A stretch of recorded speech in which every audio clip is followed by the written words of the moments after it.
I've got a story for you. It's Winnie the Witch in winter. For this story, you'll need a magic wand. It can be a pencil, a pen, a stick, anything you can find.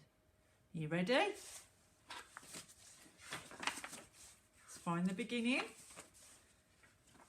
Here we go. Winnie the Witch looked out of her window and she shivered. Whew.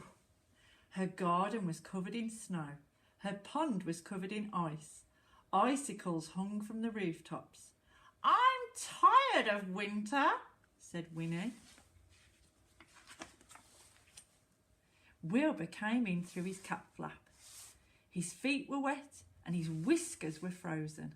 Wilbur was tired of winter too. Suddenly, Winnie had an idea. She stopped what she was doing, took down her big book of spells and read it carefully. Then she put on her woolly coat, her fluffy hat, her snow boots, her gloves, her scarf. She picked up her wand and she went outside. Wilbur already had a fur coat on, so he went outside too. He thought something exciting might happen and he wanted to watch. Winnie shut her eyes. Shut your eyes, everybody. And she waved her wand 5 times. 1, 2, 3, 4, 5. Abracadabra! And something magical happened. Above Winnie's house, the sun shone brightly. The sky was deep blue. All the snow had disappeared. It was no longer winter at Winnie's house. It was sunny summer. Winnie took off her woolly coat, her fluffy hat, her snow boots, her gloves and her scarf. She sat on her deck chair and went in the garden to sit in the sun. "This is lovely," said Winnie. "Summer's much nicer." Wilbur lay down in the sun and purred. This is lovely, he thought. Summer is much nicer than winter. All over the garden, little animals were waking up. They had been having their winter sleep and they were very cross. They came out into the garden yawning. "Oh, it's too early for summer," they grumbled. "We want to go back to sleep." The flowers had been asleep under the snow. They woke up and began to grow. Up came the leaves and then the flowers. But the sun was too hot for them. Their heads began to droop and all the lovely flowers were dying. Winnie was worried.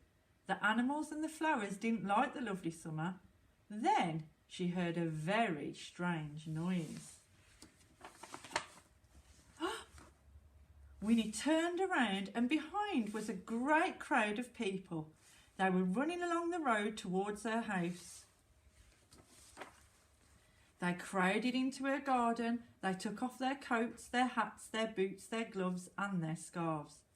They sat in the sunshine. They walked on Winnie's flowers. They put orange peel on Winnie's grass and they paddled in Winnie's pool. Soon there was no room for Winnie and Wilbur in the garden. They went inside and looked out of the window. The noise was horrible. The mess was horrible. Winnie's lovely summer was horrible. Then Winnie heard another strange noise, a tinkling noise. Somebody was selling ice creams in her garden. Winnie was furious. She grabbed her wand and she rushed outside and stamped her foot. She shut her eyes and waved it 5 times. 1, 2, 3, 4, 5. Abracadabra! The sun disappeared, the blue sky disappeared, and the snow began to fall. The people put on their coats, their hats, their boots, their gloves and their scarves and rushed home. The animals went back to bed to finish their winter sleep, and the flowers went back under the ground to wait for spring. Winnie and Wilbur went back inside and Winnie made a cup of hot chocolate and a toasted muffin. Wilbur had a saucer of warm milk. Then Winnie snuggled into bed and Wilbur curled up at the foot of the bed and purred. "Oh, this is warm and cosy," said Winnie. "Winter is lovely too." The end.